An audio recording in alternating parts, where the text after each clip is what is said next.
faux show.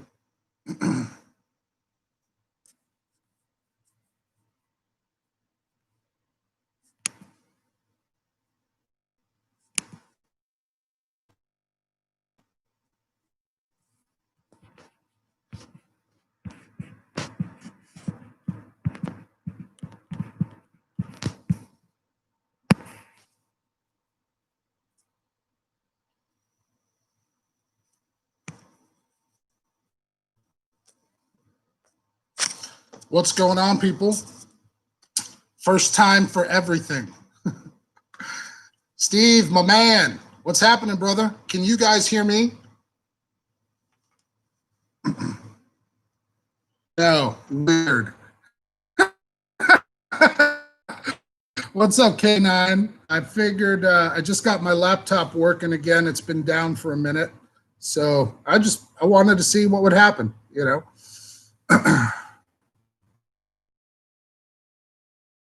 I don't know. We're thinking about doing this with Spain glasses on. That way I can read what you guys are saying. Jim, did you go fishing today?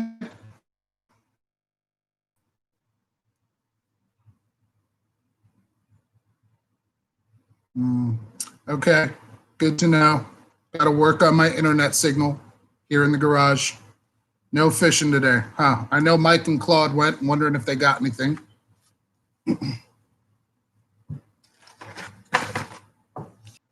Steve, you been fishing?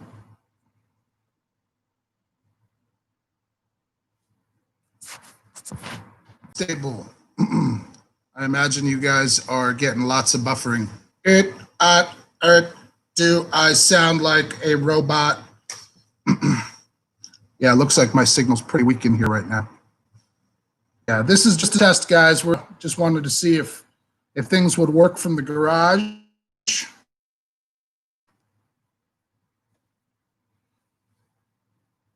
Yeah, connection is unstable.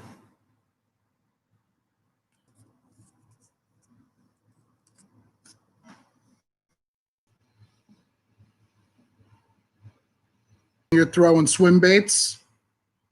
What up, Mark Walker? Good to see you, bud. What's up, my friend? Are you in the pursuit or what?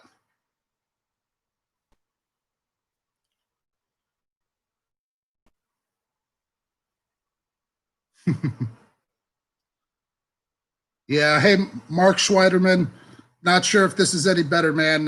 This is the very first time I've gone live. Just wanted to see if things would work from the garage. Appreciate you guys and all of your support. Swim baits all day. Do it.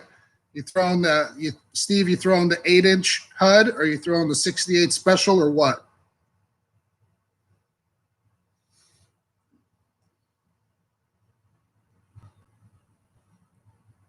Yeah, guys, I'm sure that the internet signal is not the greatest. I'm in my garage. My router is like a mile that way. Yeah, just kidding. Throwing the 8. Yep, I just got my first 8 and looking to throw it. Hold on, let me show it to you.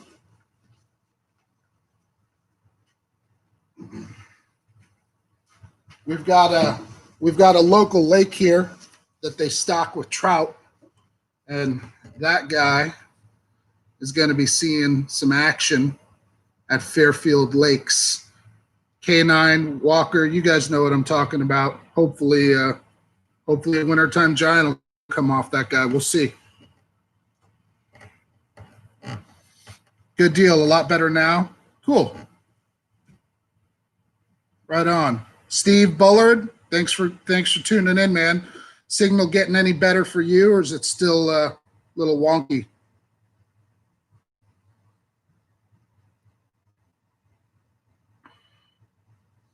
They are beautiful, man. They are beautiful, without a doubt. You saw what I was. You're going to see a video coming up on this soon, but this is one of those new Dream Smash picked up. Holy hell, that's bright. That's carp color. Gee, good God, man. Can we do something about that? Yeah, we're working on all this production stuff.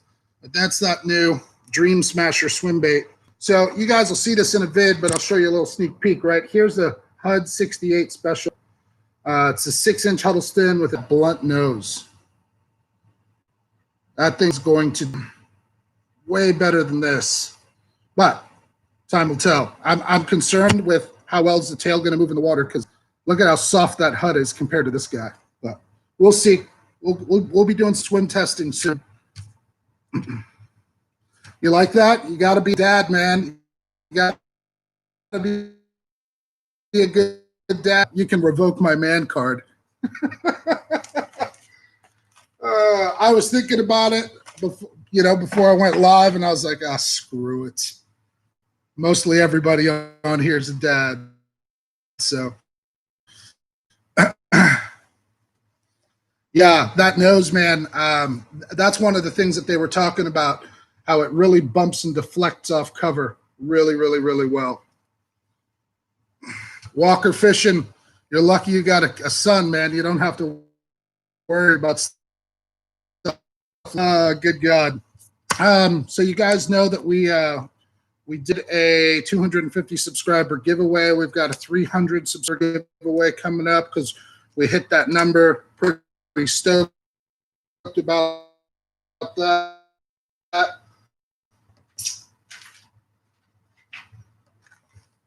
6 cents, 55 crank.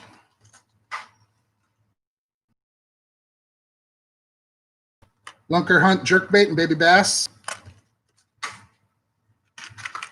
Z-Man black and blue chatterbait. 6 cents Divine swim baits in black and blue for that chatterbait.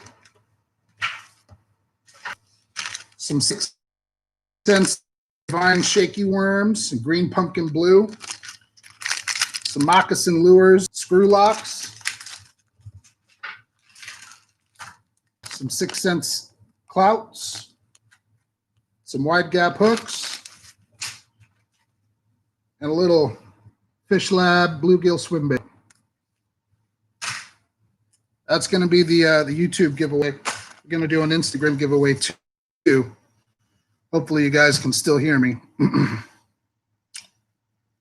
7 people watching. I didn't think there'd be anybody watching, man.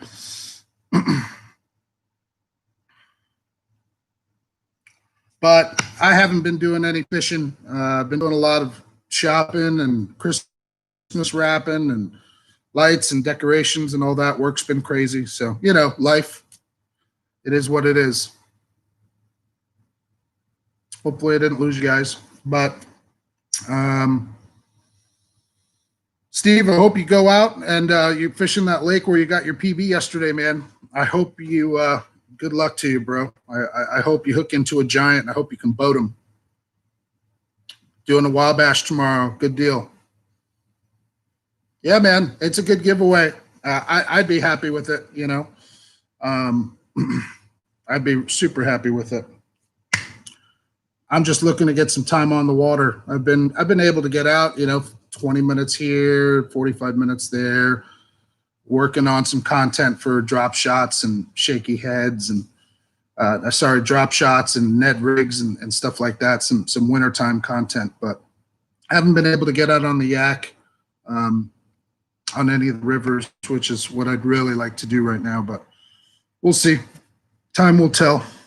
You guys got any plans for Christmas, or you guys hunkering down? I'm going to head over to family's farm pond in Illinois, throw around Ned rig, throw around a drop shot. Same place where I went fishing with my wife. I talked to my brother-in-law, Dave, and he said it's not frozen over yet. I expect it to be tough, but we'll see. I was hoping that we can maybe do some ice fishing, but it's not looking like it, considering Christmas is less than a week away.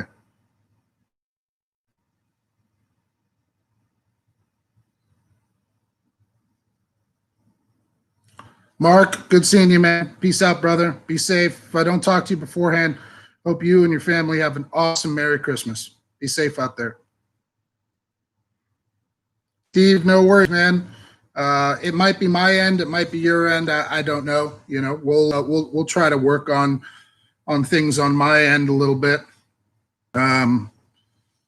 But yeah, I'm going to pick up a couple new hobbies. Not sure if you guys, I know. Okay, fisherman, I know what this is.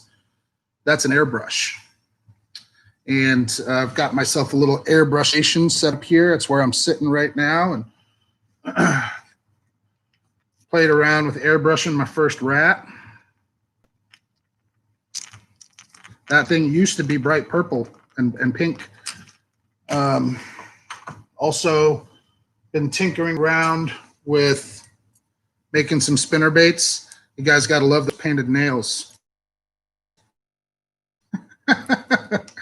But yeah, I'm going to start working on tinkering, playing around, making some baits, doing some airbrush work, and you know, trying to work on some spinner baits. What I really want to figure out how to do, and I think I'm getting there, is learn how to air. Steve, okay, fisherman.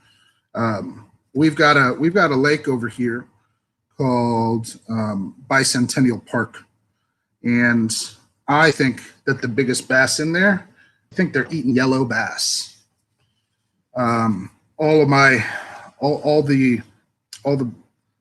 Every bait this year that I caught a big bass on there, it was a yellow bass pattern.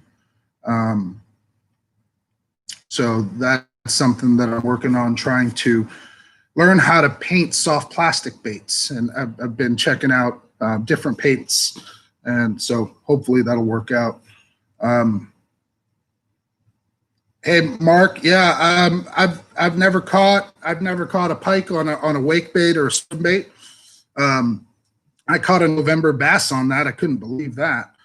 You know, water temps were in the 40s, but just goes to show you, topwater season's never really dead. I mean, Jerry, we've got a local guy here, one of our local fishing clubs. He's been catching topwater bass even into early December when water temps are in low 40s. So, you know, just crazy.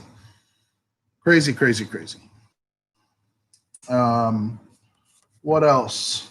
Yeah, we're going to start making some spinner baits. I want to work, I've got a bunch of lures. Like, I love this Lucky Craft gunfish, but I hate that color. So I want to work on finding out how to strip that, paint that. I've got some baits in colors that I just don't like, and I've been sitting on this airbrush station since last Christmas, and I've just been too busy to do anything about it. Today, as a matter of fact, what are you talking about, Jim?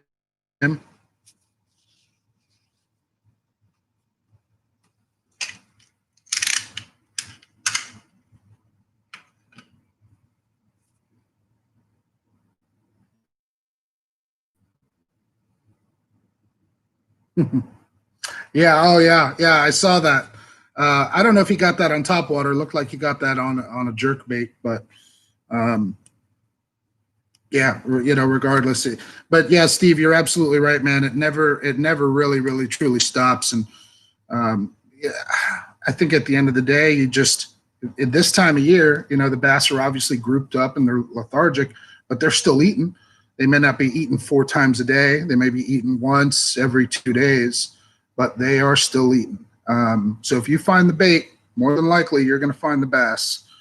And if you find the bass, more than likely you're going to be able to trick one of them.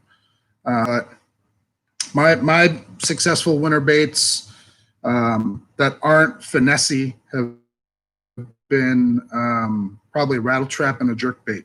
I think I've got, and you know, I'm not an expert jerkbait fisherman by any means. I'm probably the furthest from an expert jerkbait fisherman. I've only caught a few on it in the cold water. But I usually have better odds lightly hopping, you know, a lift and drop with a lipless crankbait this time of year. But for me, this time of year, it's pretty much a spinning rod. I really like throwing. Do I have it? Do I have it out? No. I really like throwing that Okashira screw head. Mega Bass makes this awesome little jig head with a propeller on it. And, you know, you could throw like a 3-inch swim bait or a fluke on it if you want to fish a moving bait. Otherwise, I'm trying to develop more confidence in the Ned rig, more confidence in the tube, more confidence in the jig this time of year. For me, historically, the past couple winters that I fished have been the only times I've ever fished, you know, water this cold, and the drop shot's been getting it done for me. Nice. Nice. So Steve, you do you have that like just big bait mentality? Because I know you were throwing the lunker, you know, you're talking about Magnum rattle traps here. There is a channel on YouTube. If you haven't seen it, dude, it's one of my favorite channels, and he spells real. Oh, looks like I might be buffering.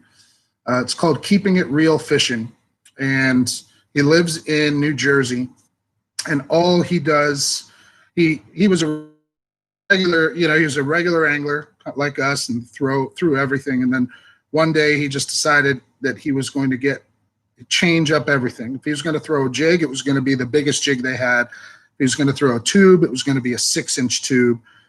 He throws nothing but big baits. He's one of the people that really inspired me to start throwing big baits. I mean, so look, let me show you something. Let me show you something.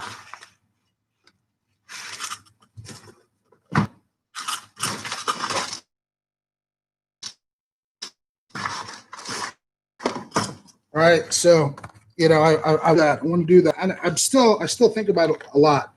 Right, so do I have a craw out here? I don't know if I had a regular craw. Well, we all know what a regular craw looks like. They're about 4 inches long, right? Look at the size of this guy. That's a Magnum Craw from Venom. It's called a Nightmare Craw. And dude, that thing is massive. I mean, I'm going to put it on a scale right now just because I'm curious what the plastic weighs.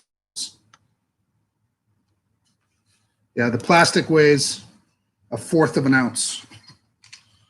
0.4 of an ounce. So almost 1/2 ounce just in plastic. But yeah, that thing's like 6 inches long. It's crazy. Yeah, he's he's just got an unbelievable channel, and he puts out just some unbelievable content. But yeah, you know, I think one of the things that I'm gonna try to focus on this year is big baits. You know, there's that old saying, big baits catch big fish.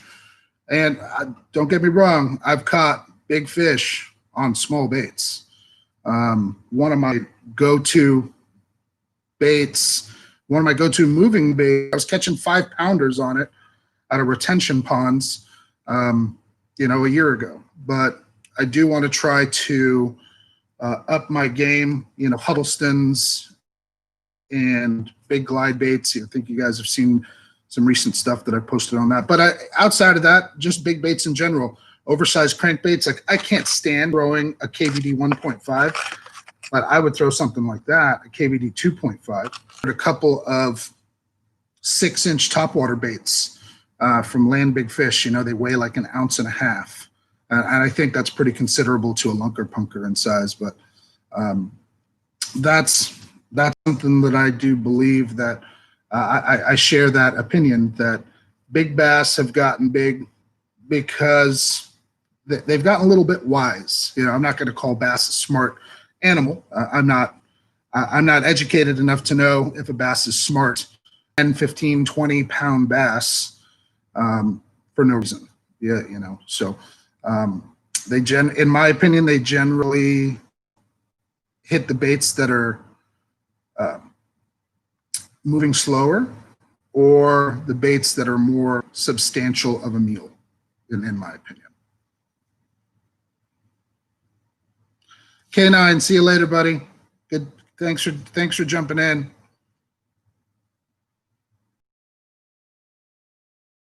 Yeah, I'm sorry to hear that, man. David, are you fishing mostly moving waters, or are you Are you moving waters? Are you big lake waters? Or are you regular lake waters? And I think you might be by one of the Great Lakes. But I was curious, like, are you the Susquehanna? I think that's in PA. Is that near you? Is that something that you fish?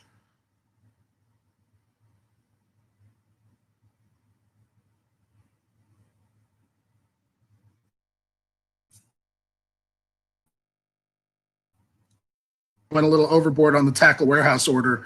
I think you should do a YouTube channel just to show us that unboxing. Hey, what's up, Steve? Welcome back, man.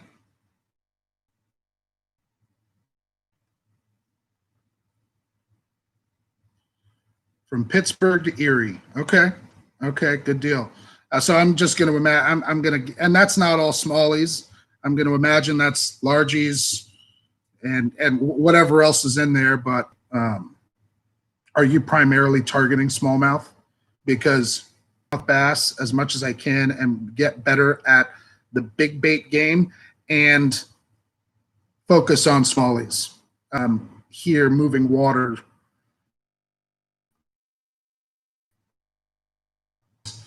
Except for Lake Michigan, which is not very far. It's only a 2-hour drive. That would be something I'd love to be able to do this year. But I really want to focus on targeting smallies, moving waters. There's a ton of great fisheries locally here. The Tippecanoe River is 15 minutes from my house. The Wabash River is 5 minutes from my house. The White River in Indianapolis is an hour from my house. And those are all excellent smallmouth fisheries. I just don't have any experience fishing those. Moving water is something that's new. That's a whole nother demon. Yeah, getting a kayak last year or the year before, I don't know. But learning to fish from a kayak on a lake is one thing, but learning to manage moving waters and obstacles and trees and overhangs and current and all of those things, and trying to catch fish at the same time and trying to video record, yeah, good luck with that. A lot of trips to Erie. Yeah, I hear you, man. Those 4 and 5 pound small jaws. Yeah, wildcat. That's something. That's something that I'm looking forward to as well. Whether around here by me, whether it's the kayak, just wading around. Um, uh, I had such a blast. Going my first time wading this year on the Tippy, getting on the kayak the first time and doing a float trip with some of the local guys. That was it was just a blast. It was completely out of my wheelhouse, and it was like learning to fish for the first time. So you're just like a giddy little kid, and I really enjoyed it. Didn't catch any giant smallies because we've had such a dry summer and such a dry fall. I mean, our water levels are crazy. Mark, do you fish? Do you fish up in Monticello at all at the Lake Schaefer, Lake Freeman? Have you seen the YouTube videos of the drone flights over those lakes to see how low they are? They're literally 10-foot low. And I hear people talking about that they've never ever been that low. I'm not from here, originally, so I don't have anything to gauge that on. But yeah, it's been crazy how low the rivers are. But that brings up another really good point, because I was talking about how hard it is to fish moving waters. I can't even imagine how different it is to fish it when the water's moving faster. Yeah, just crazy. I mean, yeah, just crazy. But whether like fishing the White River, fishing the Tippecanoe River, fishing the Wildcat Creek, fishing the Wabash, those are all things that I want to do way more of this coming year. I also want to get out of my area and go start to explore some other waters in Indiana. Because I've talked to a couple of, some of the elite kayak guys in the state, and I ask them if they area, and they refer to my area as no man's land, so that can't be good.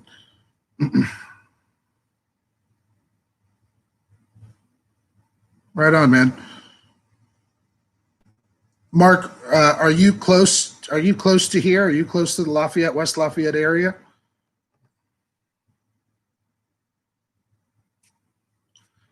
David, and you own a boat? You fish for smallies from a boat? I'm assuming majority of the time, especially if you're going on Erie. Um, I know that most time people fishing the Great Lakes aren't fishing from the bank. But an interesting story earlier this year, the state record smallmouth bass for Illinois was broken from the bank on Lake Michigan. Craziness. 100 feet. Good God. 285 deep at its deepest, 2 mile dam. Man, that's some crazy water levels that changes.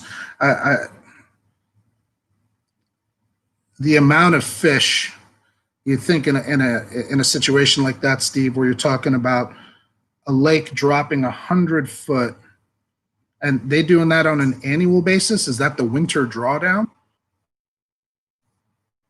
That's crazy. They're dropping a lake 100 feet.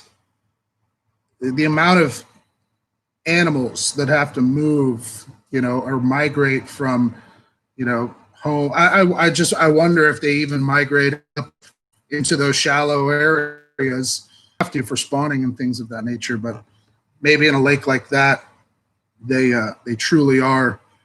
The deep water truly is their sanctuary. Diamond Valley Lake. I'll check that out. Oh yeah, right on, man. Yeah, you're on the south side of town. Good deal. Good deal. Yeah, we've got skim ice here. So some of the crew went out earlier today, and we were chatting on the text, and we've got skim ice here. I was thinking about going out in the morning, and I don't know if I did, it wouldn't be for long, and I don't think it'd be at a lake. I think I'd be trying to go to a canal or something with a little bit of current flow to try and get away from that skim ice. But I'm thinking about just hunkering down. I've got a ton of projects here. Yeah, the next, hopefully within a week, there'll be a kayak hanging from the ceiling here. Trying to reorganize the tackle room. Got to finish organizing the airbrush station. So I think I'm just going to hunker down and get to work on some winter projects.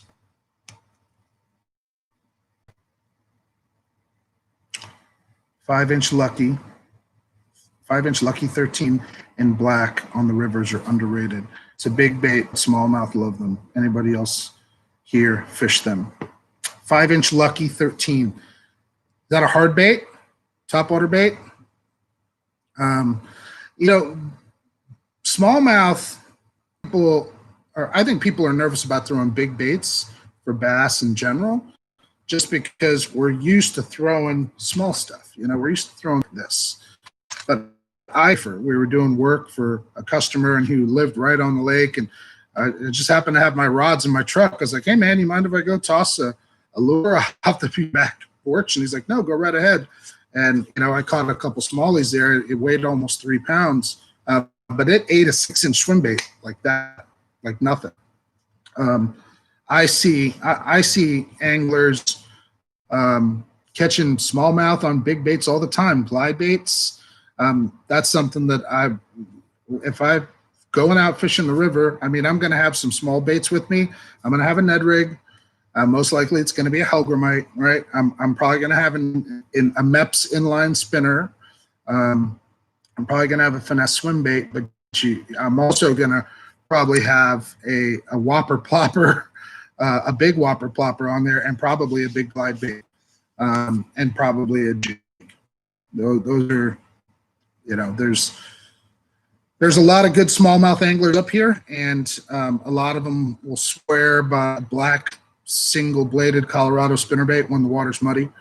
But when that water's clear, yeah, I plan on throwing a big glide bait for them as much as possible.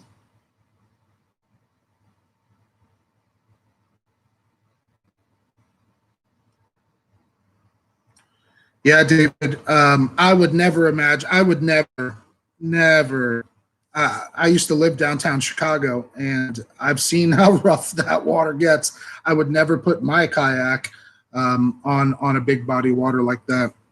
I went to a trade show, a fishing show last year in Dayton, Ohio, somewhere over Columbus, Ohio.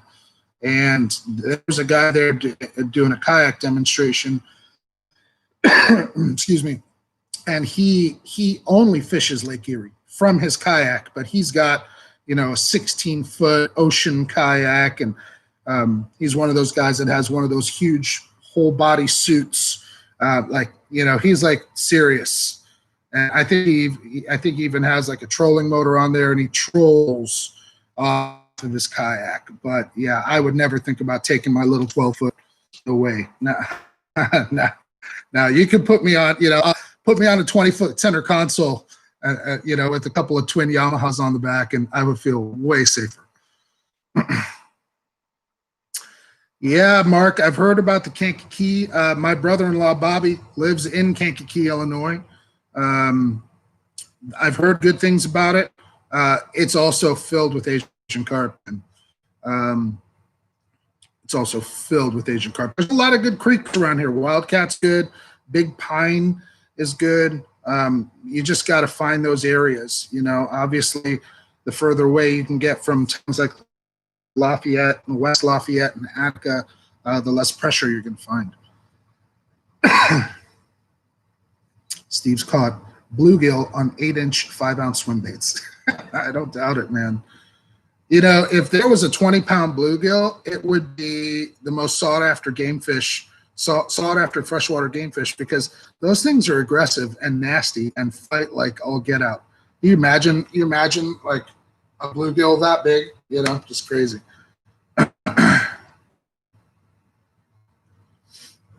So, Steve, you're saying that a 5-inch Lucky 13, it's a wood bait. It's like throwing a cigar. Okay, you talking about something like this guy? That's an old school bait. I don't even remember what they're called.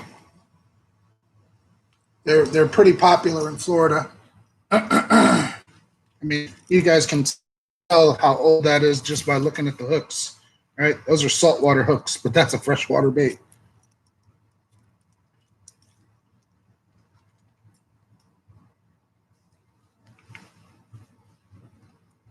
Yeah, the Popper 190, Steve, that's what I'm talking about.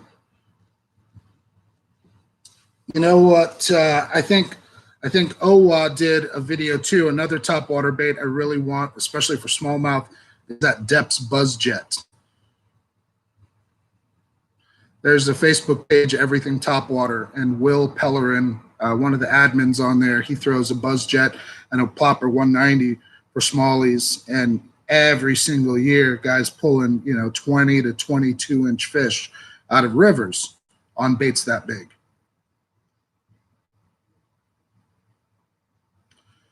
Yeah, glide baits, throwing big baits, it's more of a mental thing, I think, than anything else. Once you can get around the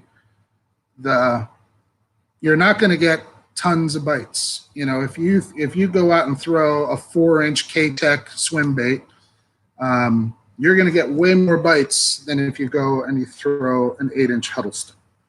But typically, if you throw an 8-inch Huddleston, you're sacrificing quality for quantity when you throw the big bait game. Sometimes you go out and you throw baits all day. Steve, the OK Fisherman, will tell you, you go and throw this all day long, you may not get nothing. And you've got to prepare for that in your head. If you're trying to develop confidence in big baits, you probably want to start with something like in the 6-inch range, just so you can kind of start to develop some confidence. So when you're out there and you're not getting tons of bites, you're not thinking to yourself, this is a waste of time, because that can happen real easy.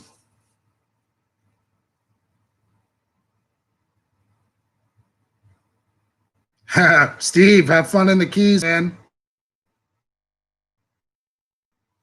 I had fun in the Keys. If you guys haven't seen that video, I still don't know what that fish was. But let me tell you what, man, getting drug around in that kayak was best time I've had in a long time. I think it was a shark. If you guys haven't seen the video, I was in the Keys earlier this year in October, and I did some inshore by something huge. If I had to guess, it was something probably between, I don't know, 70 and 100 pounds. I was hoping maybe it was a big snook or a big redfish or some sort of game fish, but I have a feeling it was probably a big nurse shark. Just the way it never came up. I could see glimpses of fins here and there, but there was just way too much sand. So when you go to the Keys, have fun, man. And if you plan on doing any fishing at all, Berkeley Gulp. Berkeley Gulp saltwater, get the shrimps, get the white ones, get the 4-inch, throw them on jig heads. And I got the most action on that. And then something like a Super Spook or a Super Spook Junior in bone, especially the one knocker model. I lost 2 of them there. But yeah, I actually lost a gunfish just like this. I lost a Lucky Craft gunfish, just a 3-hook model. Pretty sure I lost them both to Barracuda, but it's still a good time. But yeah, we were catching jacks. I caught a nice, 10-pound Jack Crevalle and mangrove snappers and whatever that big son of a gun was that I lost. He hit the Berkeley shrimps. So Berkeley Gulp shrimp.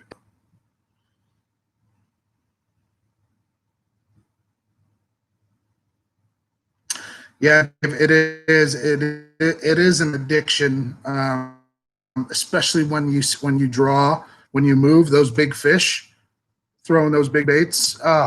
And I think sometimes you move them, but that's all that you do. But at least when you move them, you learn that's where their home is. So the same thing happened to me last fall. I moved a big girl at a local lake. I think she was 6. Came up and she hit an S-Waver 168. She came up from behind, and I could see her out of the corner of my eye. I mean, the bait was 20 yards away from me, not even 20 feet away from me, and 4 feet off the bank in 6 inches of water. And she came up right behind it, and she just kind of opened up and took in that back treble. And dumb me, I was fishing. I was fishing this bait on 65-pound braid with a 20-pound, throwing it on an extra heavy. Did that sweep set on her. I had her hooked for 3 seconds, and then I ended up pulling the hooks right out of her because she was so green. The best thing I could have done was probably loosen up my drag and let her try and swim off with it. Maybe I could have landed. Yeah, it's super addicting throwing those big baits.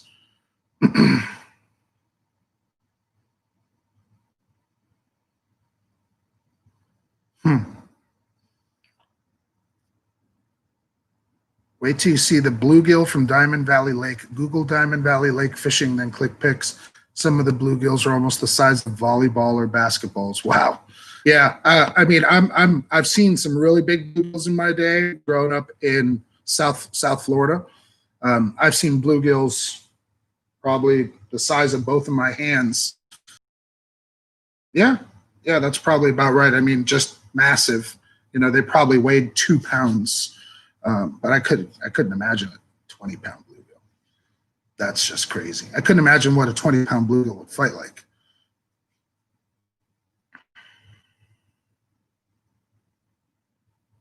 Every time I hauled a big one in, they would tell me it was out of season.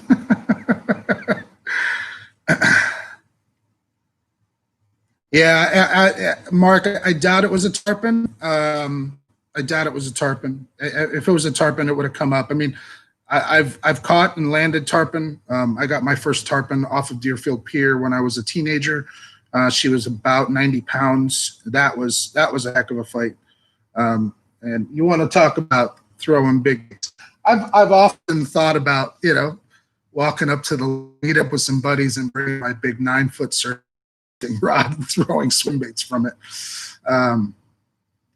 That would be pretty funny. That would make a pretty good video, actually. That's kind of a good idea.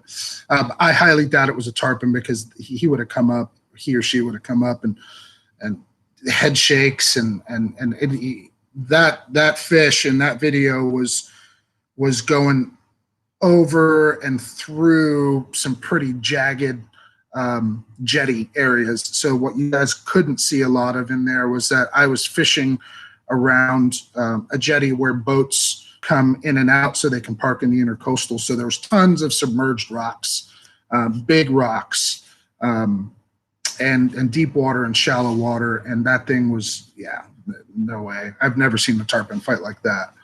I wish it was a tarpon. That would have been, you know, awesome. But, you know, I got to be humble and, you know, in the video, I was like, yeah, I think maybe, you know, tarpon or something, but no.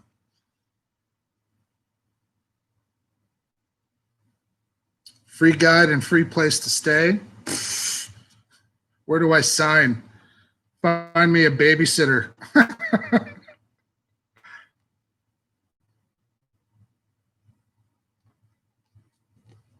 Steve, that's a good point, man. I've never thought about that.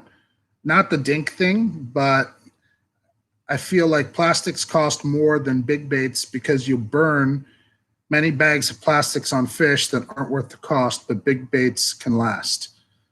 That's a really good perspective on the big bait game. I've never looked at it from that angle. But yeah, you're absolutely right. Yeah, and you can lose big baits too. But yeah, you know, yeah, burning through, how many bags of super flukes did I burn through last year? Didn't catch one single 5-pounder on a super fluke. So yeah, I completely understand what you're saying. Completely understand what you're saying. Good deal.